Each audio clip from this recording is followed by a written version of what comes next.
Këngëtarja e njohur shqiptare Alberia Hadërgjona gjatë një interviste është rikthyer te jeta e saj profesionale duke zbërthyer dhe marrëdhënie jo aq të mira me figura mjaft të njohura për shqiptarët. Duke folur për këngën e saj me titull Jeta nuk është lodër, Alberia zbuloi prapaskena me të cilat është përballur së fundmi nëpër koncerte e festivale, duke nxjerrë në pa dhe përplasjen me moderatorin Arti Gjebrea. Këngëtarja kujton se dyshja dikur kanë qenë miq të mirë, por sot nuk flasin më. Edhe në intervista të dhëna kohë më parë, këngëtarja ka deklaruar se shkaku i përplasjes me Gjebrean ka të bëjë me procesin e votimit të Kënga Magjike, për të cilin ajo thotë se nuk ka qenë as pak i drejtë. U çuditën të gjithë njerëzit kur kënga ime nuk hyri në finale.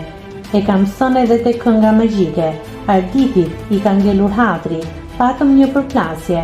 Ndoshta ati nuk i pëlqeu, por mua nuk më bën artiste, as Ardi Gjebrea dhe as një njeri në botë.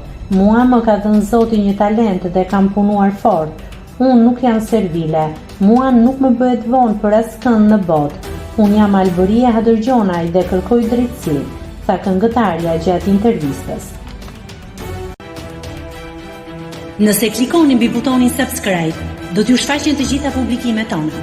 Ju ftoj t'i bëni subscribe kanalit, të pëlqeni videot dhe të lini komentin tuaj.